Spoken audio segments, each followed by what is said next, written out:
we had only Russian language after Russians came. Like they just erased everything related to Ukrainian and Crimean Tatar. So they wanted like to change the identity of children. Her videos are banned in Russia, but she's gained a following on social media talking about her homeland, Crimea. And this is the biggest lie you can hear about Crimea. On this episode of Ukraine Watch, I talked to a Crimean Tatar activist about living abroad, telling her story, and preserving her culture. Nice to meet you, Leah. Thanks for coming on. I appreciate it. Yeah, thank you for inviting me. I listened to a conversation you had in Spanish about a year ago. My Spanish isn't perfect, but your background was really interesting to me. Can we talk about that for a minute? Yeah, we can talk about it. Yeah, so where are you from? I'm from Crimea. I'm 21 years old, and at the age of 12, when the occupation of Crimea happened in 2014, my whole family moved to another city in Ukraine, in Kherson, and we lived there for 4 years, and then we just decided to move to Europe, specifically to Spain. So we moved from Crimea because we didn't want to accept the Russian occupation of Crimea, and we didn't want to have Russian citizenship because we are Ukrainians and we have Ukrainian and Crimean Tatar identity, and we just didn't want to change it. And it was impossible to live under Russian occupation without Russian citizenship, and many pro-Ukrainian people, they were just Russians persecuted them.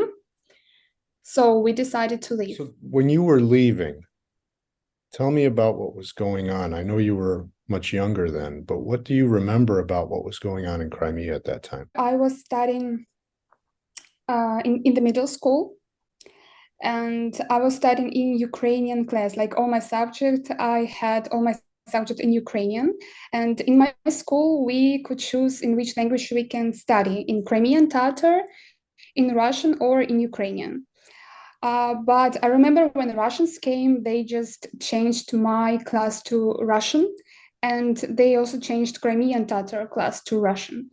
So in my school, we had only Russian language after Russians came. Like they just erased everything related to Ukrainian and Crimean Tatar.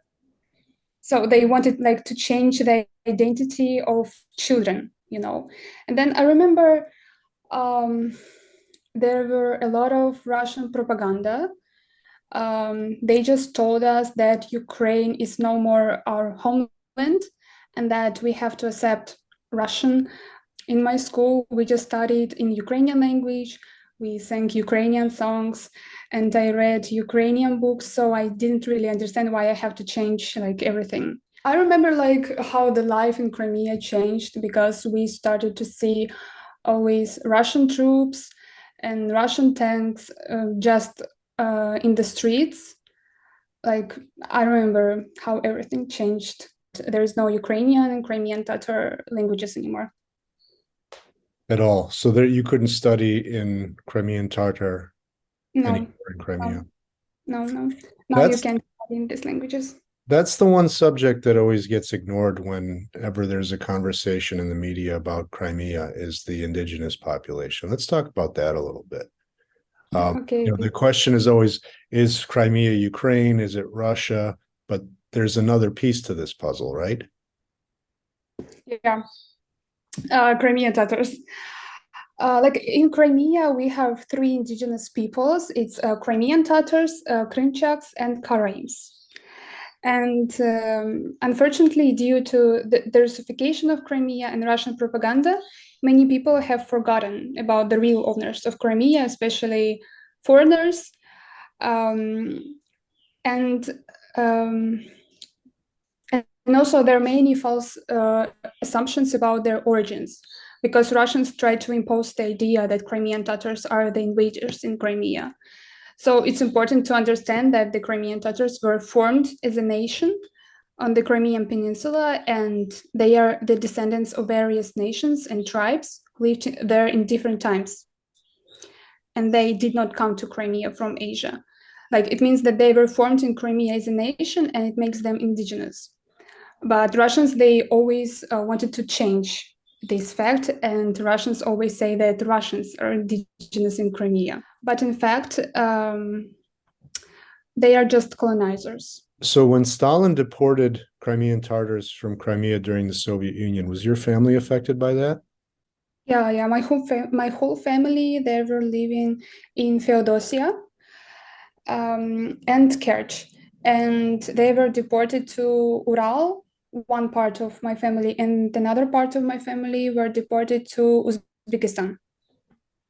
Okay, So without right, entirely away from Crimea, entirely outside yes, of yes, yes, Ukraine. just in one day, without a right to return to Crimea, and they could come back to Crimea just after the collapse of the Soviet Union.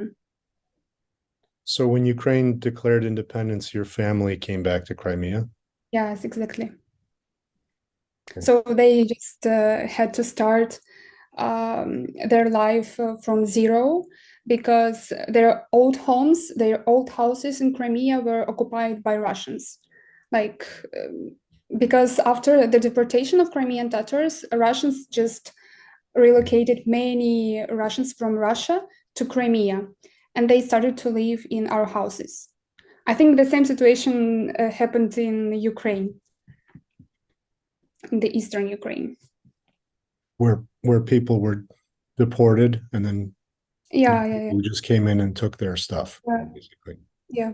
Or during Holodomor, when many people in Ukraine died, and then many Russians also came to Ukrainian houses to live. So just for those who don't know, you're talking about Stalin era in the 30s when the Soviets collected all the grain in eastern Ukraine. Yeah. Okay. Not only in eastern Ukraine, but whole Ukraine. Well, in Soviet occupied, But I guess you could call it. yeah. So let's talk more about your story. As a Crimean Tatar, did you ever feel like your culture or language or anything was under attack or oppressed during the period of time when Ukraine was in charge? During Ukraine? Yeah. Not really, but how can I explain it? Like, our language and our culture were always under attack because of Russians.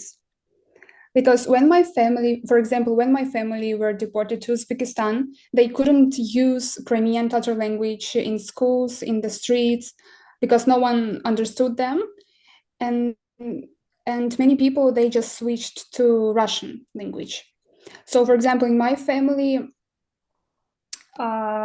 just my grandmother, she can speak in Crimean Tatar language as a native, but then my mother can speak it worse, and I can't speak it. I'm just learning Crimean Tatar.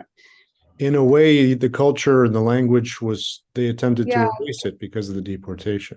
Yes. When Crimean Tatars started to return, of course, like we started to create schools in Crimean Tatar language, but it's a long process. And like the government in Ukraine were not pro-Ukrainian at all, so we didn't have support.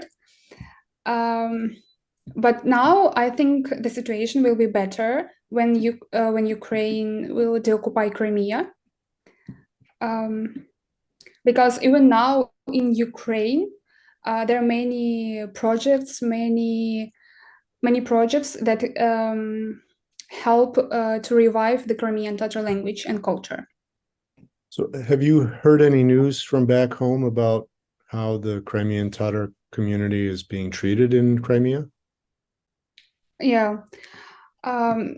Like from the very beginning of the occupation of Crimea, the Crimean Tatars, they showed their position that Crimea is Ukraine. So many Crimean Tatars were persecuted and repressed for their pro-Ukrainian views. because our very existence in Crimea contradicts the Russian myth of Crimeans who want to be with Russia. The situation has worsened since the beginning of the full-scale war in Ukraine. Arrests, kidnappings of activists, searches in the houses of Crimean Tatars, the banning of their language, deportations and tortures. Like, this is the reality of today's Crimea. You talk a lot about these subjects in your videos and social media posts. That's how I found you. Would you consider yourself an activist? Yeah, actually, yeah. I'm an activist and a volunteer right now, and I'm trying to spread Crimean Tatar culture and the true history of Crimea and the Crimean Tatars among Ukrainians and foreigners. So do you encounter a lot of people who, when they talk to you about Crimea, don't know anything about Crimean Tatars or the true history of Crimea? Of course, like, there are a lot of people in Europe and around the world that don't even know about the existence of Crimean Tatars.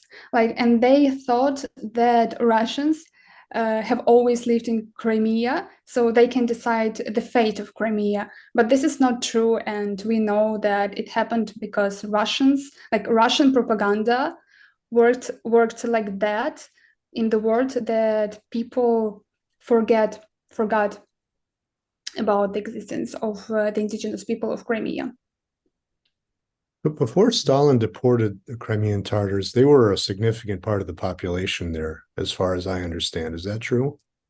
Yeah, like by 1944, there were almost 30% of Crimean Tatars. Because, like, when Russia firstly occupied Crimea in 1783, there were 90% of Crimean Tatars. But every year, these numbers declined because Russians first forced Crimean Tatars to emigrate to other countries like Turkey and other countries, because they just took our lands, and Crimean Tatars, they just got many repressions and persecutions. They were persecuted during a Russian Empire, so they couldn't live in Crimea peacefully. So they just had to immigrate to other countries. So then in 2014, I think a lot of times you hear about the referendum that Russia held after they occupied Crimea, and they said over 90% of people voted to have Crimea rejoin or join Russia. But the Crimean Tatar community didn't take part in that referendum, famously. Yeah, right. Yeah, right.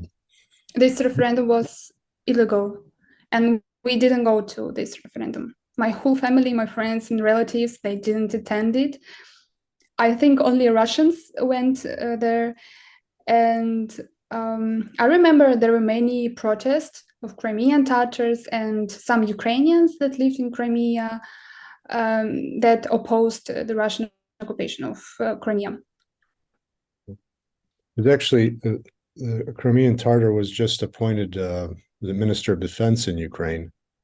I don't know if you heard about that. Yeah, I've heard about it.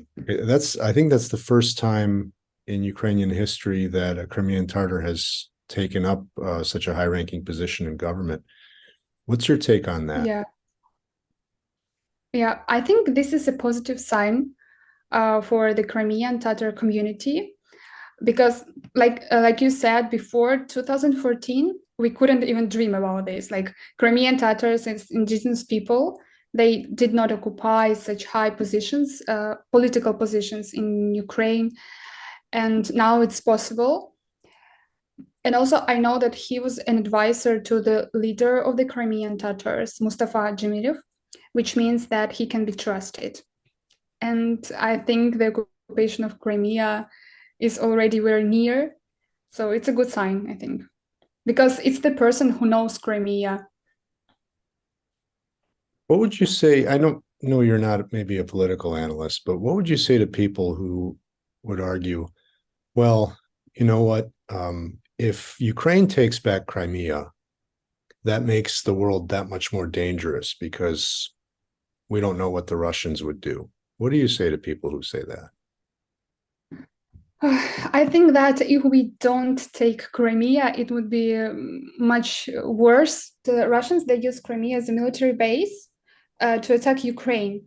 And all these 9 years of occupation, like before the full-scale invasion, they just built bridges, they built roads, not for people, but to attack Ukraine, like to transfer their military equipment, tanks, etc.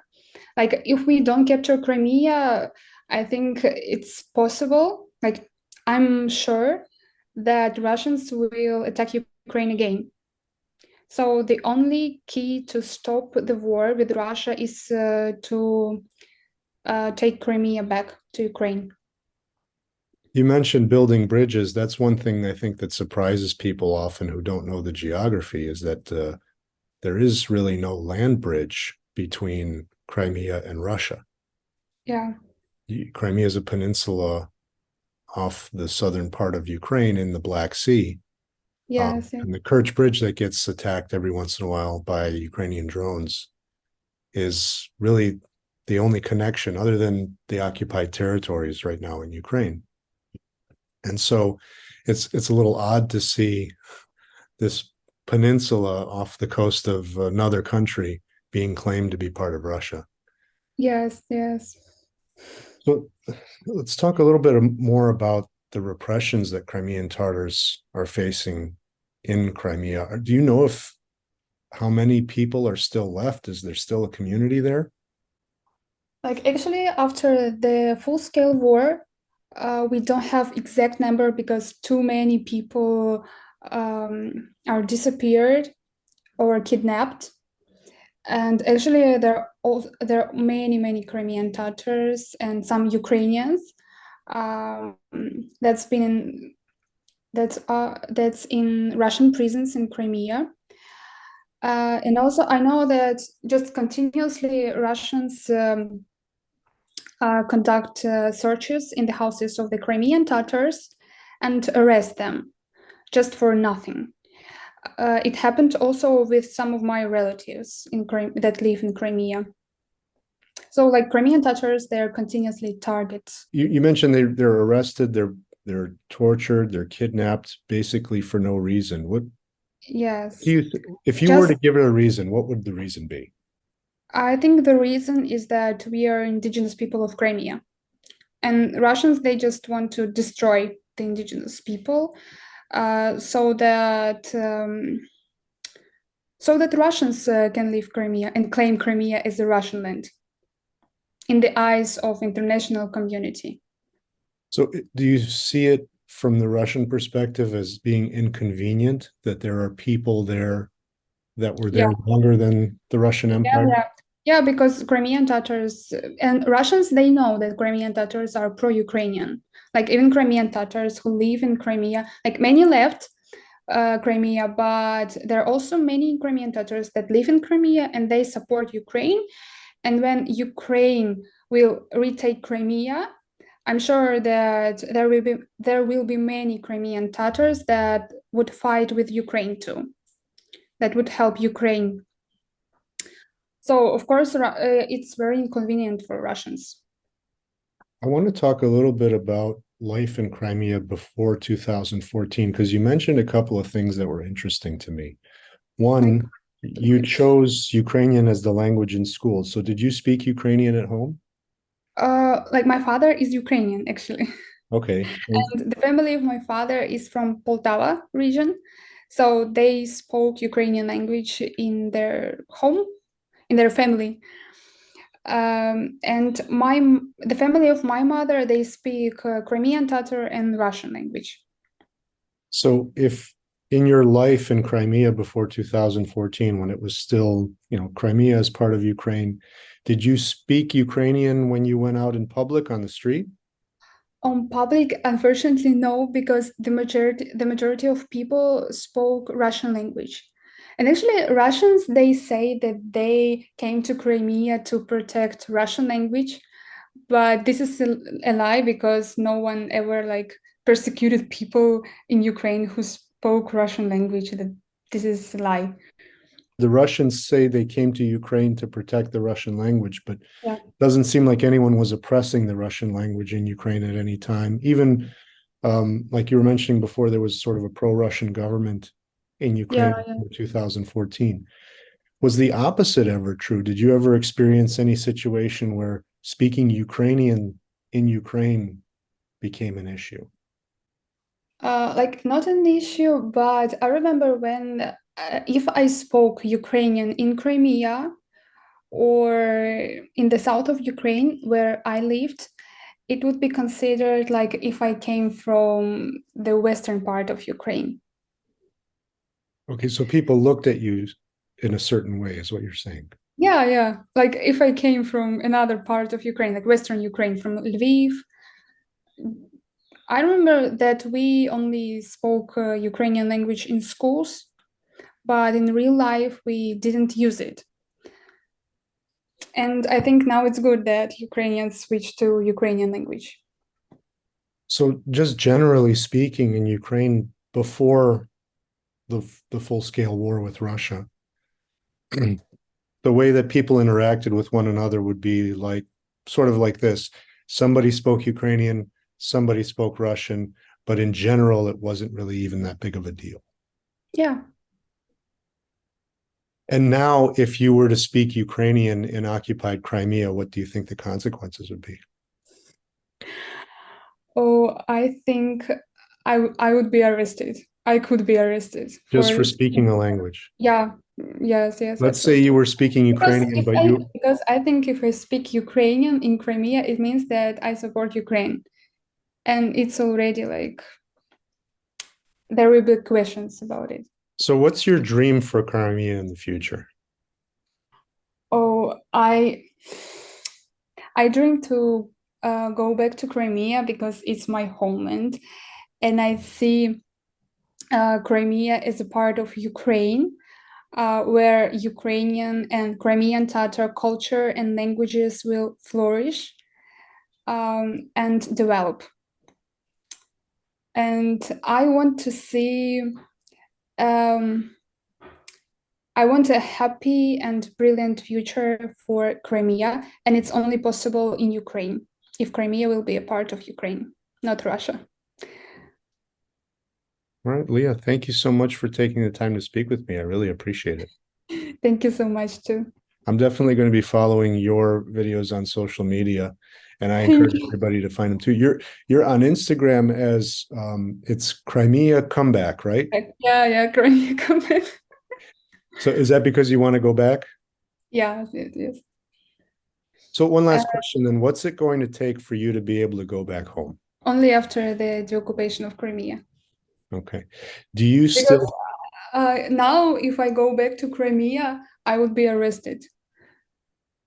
do you Because think you'd be arrested because I of your already videos? like posted so many pro-Ukrainian things on the internet, and it's not a big deal to find information about me in the web All right. for Russians. So then I definitely encourage people to check you out, Crimea I Comeback. want to I want to tell you one story Yeah, because I please. remember when I started to do my account in Instagram, Crimea Comeback, I made a post about the mobilization of Crimean Tatars in Crimea, and that Russians forcibly like take Crimean Tatars to Russian army. And so I remember this post got viral in Crimea too, and many Crimean Tatars they just reposted my post to their story, Instagram story, etc. And and then Russian soldiers came to the house of one Crimean Tatar girl who posted my post to her story, and they just um, як сказати, оштрафували її. They assessed a fine. She had to pay a fine. Yeah, and she had to pay a She got a fine. ticket. Yeah.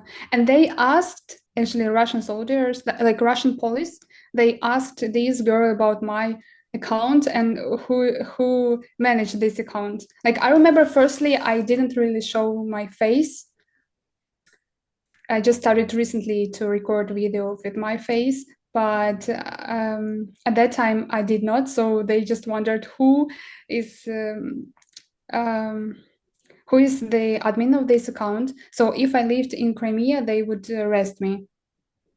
Oh, so they were looking for you. Yeah.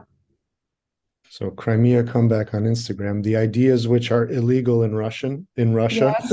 Illegal in and in Russia. occupied Ukraine. If you get caught saying these things, I guess you get a ticket or worse. All right. Well, we're going to continue to follow your activism, and I hope someday we'll be able to talk again when Crimea is deoccupied. Thank you so much. Yeah, of course. Thanks for talking to me. Slava Ukraini. Героям слава. Bye bye.